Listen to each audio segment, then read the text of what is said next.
Hey everybody, this is Wade with Wade for Wireless, and today I know we talk about the OSHA RFI that they put out to the climbers, to you, the people working in the field, to you, the people making the decisions, to you, the business owner running crews. They're coming to you for answers and information about what's being done in the field, about safety. So for all of you that say OSHA doesn't care, you now have a chance to show that you care about the industry by putting responses in. I was looking at Wireless Estimator's site, which is what I use quite a bit.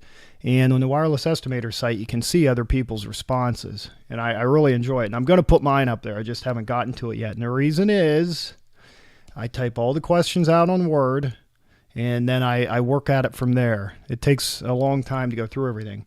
So what I wanted to do is put the questions and my answers in a blog. And it's really to motivate you guys to correct me, tell me if I'm wrong, tell me if you agree, and also to go, the easiest way to do it is on the Wireless Estimator site. But the point is, just respond to the RFI.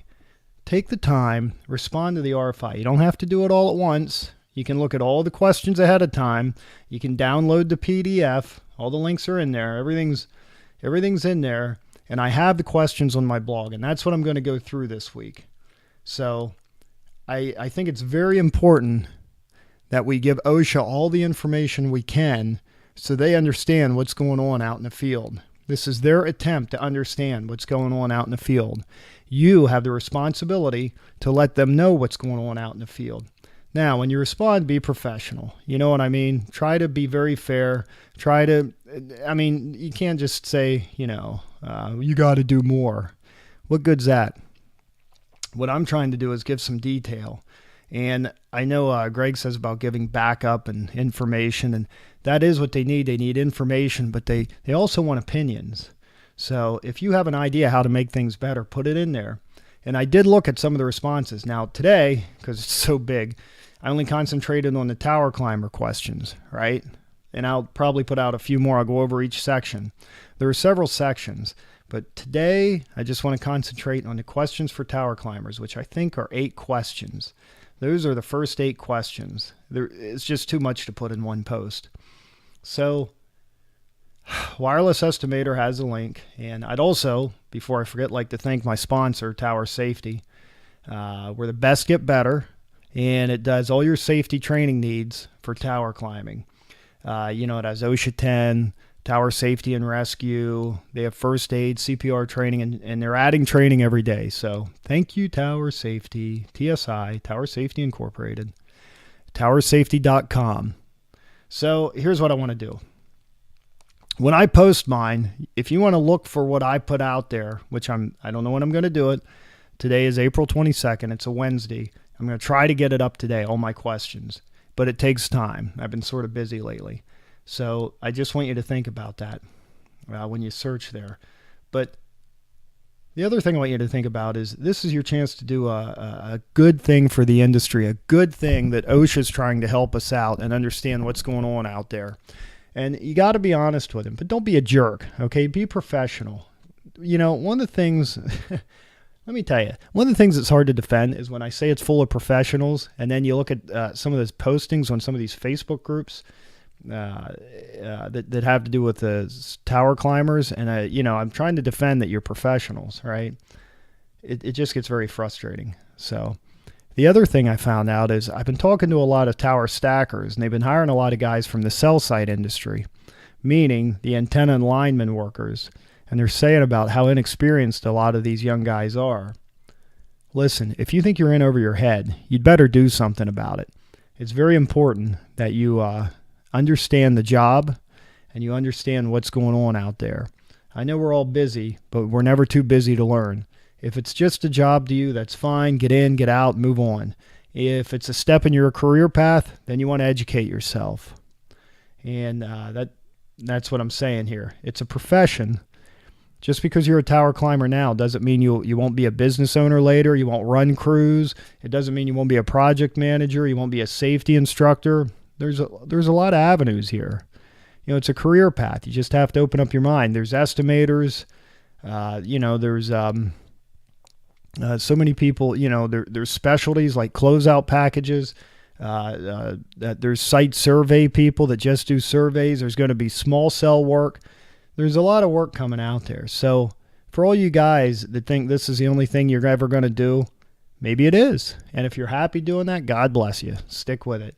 But if you want to do a career path and you want to make changes, you want to run your own crews, you want to train people for safety, you want to manage a project, you want to do any of that, you want to estimate costs, any of that, there's avenues out there, okay? And now that drones are coming up, I think that might be the next thing. A lot of these guys are going to learn how to manage drones for a lot of the work out there. So, especially inspections and such.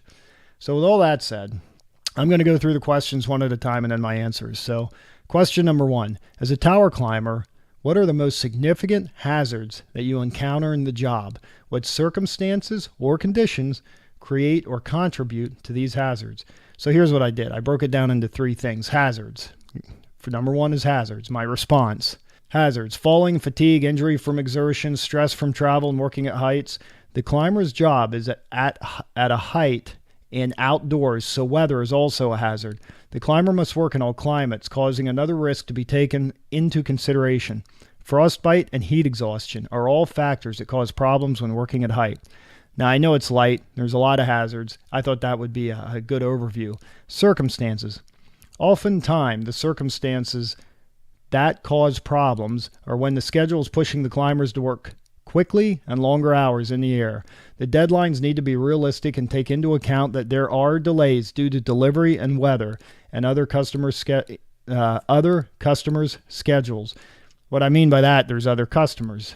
It seems like when they do the auctions, everyone builds at the same time, so it's feast or famine. This is often why inexperienced crews do so much in a work. This is often why inexperienced crews do much of the work, because the rollouts of all the carriers happen simultaneously. Look at the auctions. All of the carriers win the frequencies at the same time, so they all have to deploy along the same schedules. This causes the current contractors to book up very quickly. This falls into the realm of taking shortcuts. If the climbers would remain tied off 100% of the time, then you would think that the problem would be resolved. The schedule causes them to take shortcuts. Also, a big part is getting paid. Low pay makes for poor quality of worker, training, and lack of PPE. When crews don't get paid, either by their owners or contractors for any reason, they can't continue safely. Now, my point there was it's very important to bring pay into it, because obviously if you don't have the money, it's very hard to pay for training and PPE. And it's a trickle down effect. You know, I mean, the way AT&T did it with the Turfer program, they put so many subs in between, so many contractors in between the guys doing the work and AT&T. And I get why they do it. They did it for security. They're a very insecure company. They don't want to get sued. They don't want to be in trouble. And they also don't want to deal with a problem. They probably don't want to hire the people to do the work. Meaning they don't want to hire managers, project managers, to manage every little detail. They want to put that in the hands of people that know better. Unfortunately, as you know, years past, the program didn't work out quite the way we thought it would. So now, my final section is conditions.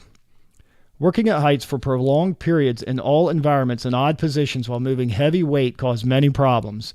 It causes the workers to overexert themselves if they don't have the right tools. The tight schedules given to the climbers due to heavy emphasis put on the due dates and trying to make the hours bid, but I mean by that hours bid on the job. Often the job is bid skinny, causing the hours to be unrealistic. If there is bad weather, it could cause issues with climbing, or if you delay the climb and the schedule will be impacted, causing the climbers to try to get done in less time by rushing, taking shortcuts, or working extremely long days, even in the dark. The stress is caused by extensive travel and the worry of training new workers at heights. It becomes tough to worry about yourself and your greenhorn. So when you have a schedule like this, you're probably also training people. That was my point with that. Chances are they get trained on the job. They should have training and be trained, but it's not the same as doing the work. Doing the work is almost, you have to have an apprenticeship program in place. A new guy goes with an experienced crew and so on.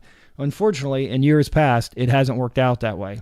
They just train, 10 new people, and then you have 2 crews of 4, and then the other 2 guys do whatever. So you have basically 2 inexperienced crews out there. That's what makes it tough. I think that the point we have to get across here, or I'm trying to get across, this is all about me and my answer. You give your own answers. Everyone should have an independent answer. That's what the OSHA is looking for. They're looking for honesty, variety, and accuracy. So for me, I think I'm trying to stress the schedule. I'm trying to stress the danger. I'm trying to stress how the training program is tough on people and travel. So, all right, let's go to number 2. What steps do you, number 2 is from OSHA. What steps do you take at this time to complete your work safely? What safety-related work practices do you think should be in place? Well, currently employed is the 100% tie-off, training and practice. That's what should be out there. That along with the logging the high time and drive time of each climber, that's what I think they should do. So there should be a 100% tie-off rule, required training for all workers on site for tower work, tower safety, and rescue. You think that'd be the standard, but I'm just stressing it here. First aid and CPR should also be standard. All drive and high time should be logged and kept on record. All practice and tower rescue should be logged and kept on record. All certifications should be required and kept on record. I think the customer should require all the records they can get along with a safety audit. I guess I'd better word that better. I'll probably clean that up a bit. But my point here was just trying to show them what they can do to improve things. Number 3. What safety rules and work practices are provided to you, and who provides you with the information? When I did tower work, there was a safety handbook, and that had a list of the rules. We're supposed to have a safety person. Not all companies do. Usually it's the foreman or the manager, but in this case I put, in the safety handbook there's a list of rules, 100% tie off, notes about the drug tests, and the safety practices of the worker. There is also a safety manual from ComTrain that is passed around. There's also a list of safety practices from OSHA and the insurance company about heavy lifting. The handbook is usually distributed by the foreman or HR. And I guess I should also put in there that that's also who does the training. That's who provides us with the rules. So I just stuck to that for my answer. Number 4, who assigns and oversees your work? Who provides your training and checks on your equipment when at a job site? To whom would you report a potential safety issue? And usually the way it works, when I did it, usually there's a department head, a project manager, or foreman that oversees the work from a high level. Then in the field and the tower site, that's where your foreman or a crew lead oversees the work on the maintenance. The schedule and the safety practice, someone from HR and the safety person oversees the training and the certificate. You would report all incidents to your immediate supervisor. And that's basically what I put down. At least that's how it was where I was. So, and that's probably the standard, the norm. You could probably also report it to a safety person. I'm just going to speak from my experience. So, did I miss anything there? I wonder if I did a job site. Who would you report a potential safety issue to? Well, I have incidents. You know what? Maybe I missed a question there. You know what? I'm probably going to revise that answer too, because they're asking about incidents. So I should probably put something in about incidents. Okay, so I'm going to also put potential safety issues would be reported to the foreman or the lead on site. And that's how we did it. You saw a safety issue, you reported it. Usually you talked it over with the crew and you reported it to the lead. So next. I know that took a while to get through. I had to think about them. So what specific steps do you think employers can take to make tower work safer? So I think the companies should do safety audits. I think safety audits work best. They have a person come out in the sites randomly to inspect the crew and offer ways to improve safety without being a jerk. Some safety guys are just jerks. They don't know safety and they try to overcompensate. I think that practice makes perfect by getting the crew or crews together once a month to practice rescue and safety and talk about how they do things is a big help. In other words, sharing of ideas. I believe that the annual training is very important to keep everyone up to speed. And when I say annual, I mean annual. I don't mean every 2 years. I think it's important to do it annually if you have the time. I know it's tough, but let's say 2 years should be the maximum. So here, I really think the practice is a big thing. Now, for all you guys out there, all you crews that say, oh, we can't do safety audits, we can't do this, we can't do that, that takes time and money. Listen, I know a lot of crews where the owner goes out to inspect the sites. That guy's doing a safety audit. He's making sure that things are being done right, and he contributes more than just safety. He's out there to point things out that people could do better on their job. It's safety and it's a job thing. You can combine the jobs. Most people are out there to help the other people. Now, when you try to help people, some people get defensive. I don't know why. They just do. What you're trying to do is help them be safer, and you're helping them work smarter. And you're going to also understand that they're out there to work. They're not out there to screw off or soak up the sun. They're out there to get a job done. I know I jump on both sides here, guys, but that's the reality of it. What you're out there to do is do your job. Now, it's a shame when people do their job and then they don't get paid. So there is a balance. So you got to do your job. If someone comes out and makes a recommendation to you, for instance, you're not tied off. We have a 100% tie-off rule. If you're not tied off, you can't yell back and say, I can't tie off because, you got a tower in front of you. And if you're climbing up a monopole, monopoles are dangerous, but hopefully you have a safety climb. You got to come up with a really good excuse. And if you ever climbed a monopole and they put those platforms on it, a lot of times you got to figure something out. It takes a long time. You got to maybe pull up an extra couple beaners to clip off on the monopole for your safety. And the first guy up should rig a safety rope. That's what we used to do. And then you put your rope grab on it. Then you have your safety there as well. I'm just saying, you got to be smart. You can't just say, I can't do it. I mean, can you imagine if you went through life that way? I can't do it. I can't get through this door. I'm done. I can't go up that tower. I'm done. Yeah, what if we thought that way? So let's go on to the next one. How and to what extent does the design or configuration of towers and equipment installed on towers affect your ability to complete the work safely? Okay, here's my opinion. It plays a major role. And why do I say that?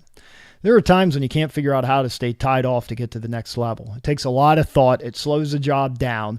And what I was just saying about monopoles, you really got to put a lot of thought into how you're going to be safe. Chances up the first guy up isn't going to be the safest guy. So hopefully you send your best guy up first. And hopefully he'll attach safety points. Now, listen, it's been my experience. Tower owners, not that they don't want to see anyone get hurt, but they frankly don't want to improve any of the towers. It is what it is. So what you're going to have to do is figure out how to make the towers safer. Now, here, when you put stuff on the tower, I'm going to use a monopole as an example. I used to climb a monopole here in Pennsylvania, Red Lion, Pennsylvania. They have platforms on them, right? If you ever climbed up a monopole, you have to climb up through a hole in the platform to get to the next level, okay? They have like an opening where you climb up just so you can climb through.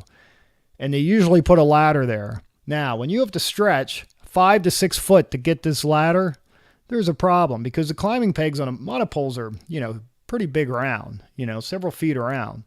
I can't wrap my arms around them. I try to put a strap around it. That just takes forever. They have a safety climb on it. But then when they put the platforms on it, they had no thought to safety. You think they could have somehow figured out how to align them, and I get it. Maybe they couldn't do it because of wind, antenna placement, blah, blah, blah.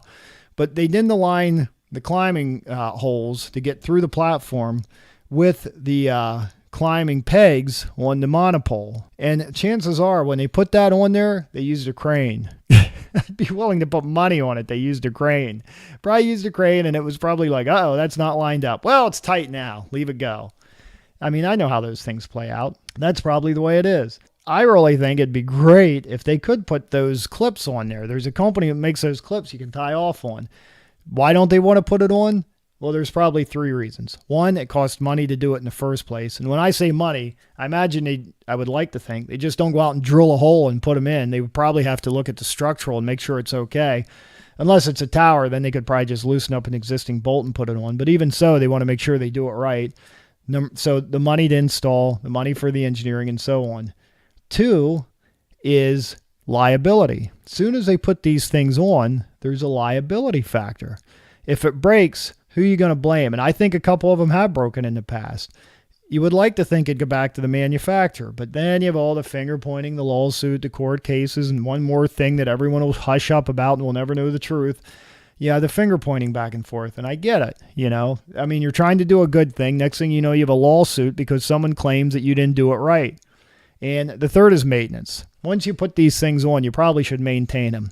You hope they never rust. You hope they never have any problems. The bolts don't loosen or however it's tightened on there, because it's meant to be a safety point. Safety points are taken very seriously. So I get it. And it's probably the liability issue that's a big problem. A lot of the owners would probably like to put this stuff on, but then if it breaks, and I think they have in the past, someone you can comment on that, it's a real problem. So there you go with 6 questions. Let me know what you think. Give me some feedback. And I just went over this real quick, and I'm happy for your feedback. You agree, disagree? You know, a lot of you guys will tell me what you think. Let me know. But I just wanted to go over these first questions so we all were on the same page here. And to make sure, if you do disagree with me or if you have ideas, don't just tell me. Put it in the RFI response. Like I said, Wireless Estimator, put that page up there so you can look at other people's responses. You can download PDFs. It's really cool. The whole idea is for you to respond. You know what I mean? This is your big chance. This is your chance to do something good for the industry.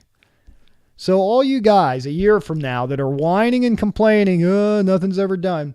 If you completed this and OSHA does nothing, you have every right to complain. Write letters. Let me know. I'll get the word out. All I ask is that this is your time to participate. It's going to take OSHA a long time. Trust me, RFIs take a long time to go through. Been there, done that. They're very tedious. So I think OSHA's trying to do a good thing here. But you have your responsibility to weigh in. You know, you can do something or you can choose not to. And trust me, it's easy not to do it, right? It's the easy way out. And you can sit there and you can just bitch to all your workmates. Oh, well, this isn't right. This isn't fair, blah, blah, blah. What good's that? What are they going to do? You know, you can change company policy. Maybe that'll help. Are you going to stay with that company? You think they're going to change for you? If you make a good argument, they will. So here's your chance to tell OSHA how you feel. And when I say how you feel, I mean be professional. Tell them based on fact, based on experience, based on what you know, tell them that. What you think can be done, what you think is being done, and what you think can be done better. Let's give them some ideas. And maybe I'm weak on ideas here. Let me know. Maybe I should do more. I can always update this. All right, everyone. Be smart, be safe, pay attention. And remember, you're going to have to create a plan at every site. Create a plan, but don't be afraid to adapt over. Let me try that again. Adapt, improvise, and overcome. Because that I know that's, you know, a motto, but it's really the way it is out there. There's so much to do, so much that can go wrong, but it's up to you to make sure it goes right. All right, everyone. Be safe.